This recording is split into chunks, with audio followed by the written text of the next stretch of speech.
nuclear weapons, ang pinakamalakas na bomba sa buong mundo. Ang pinsala nito ay limitless o walang hangganan. Dahil pwedeng gumawa ang tao ng nuclear bomb na sinlaki ng truck, o sinlaki ng eroplano, o sinlaki ng barko, o sinlaki ng bundok. By theory, kaya nitong wasakin ang buong planeta.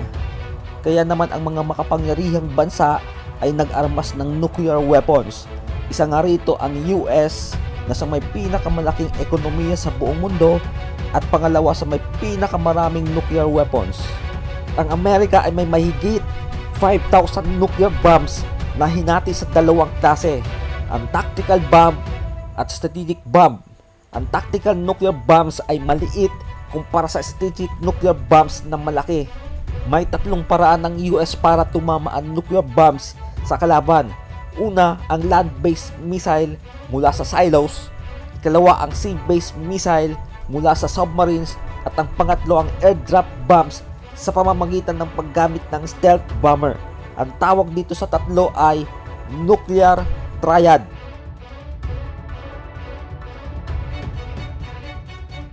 Ang nuclear weapons ng US ay para sa kanilang proteksyon. Ngunit, alam niyo ba na saklaw pala ang bansang Pilipinas sa proteksyon ng nuclear weapons ng US? Hindi ito chismis. Ang katunayan sa official website mismo ng US government at ng US Department of Defense ay may ganitong pahayag.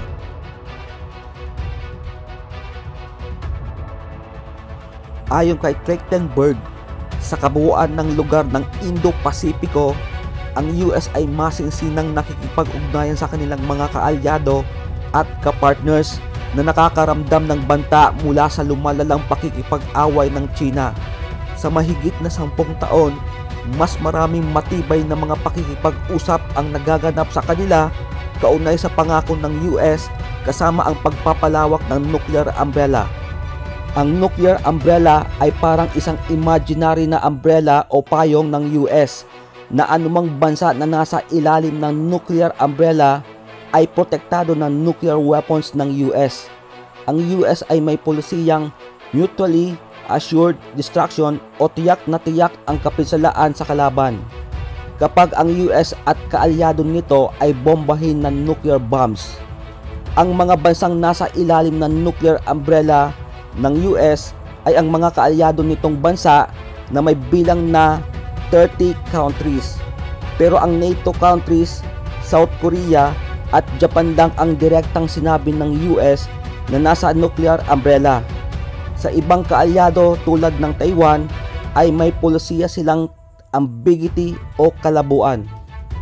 Itong nuclear umbrella ay paraan ng US para wag nang lumaganap ang nuclear weapons. Ayaw kasi ng US na gumawa ng sariling nuclear weapons ang mga bansa, kaya inilagay na lang sila sa nuclear umbrella.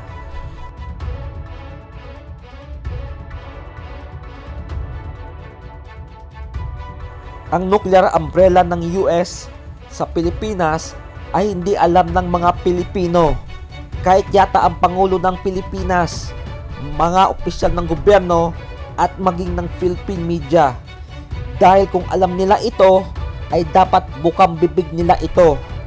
Ang alam lang ng mga Pilipino ay ang Mutual Defense Treaty sa pagitan ng Pilipinas at ng US. Ito ang bukang bibig ng mga opisyal ng gobyerno. Dapat i-demand ng Philippine government sa Amerika na sabihin nila ang pahayag na ito. The Philippines is protected by nuclear weapons of the United States of America. Kung sasabihin nila ito, ay mapapanatag ang mga Pilipino at masisindak ang China. Ito ang ultimate deterrence ng Pilipinas laban sa China.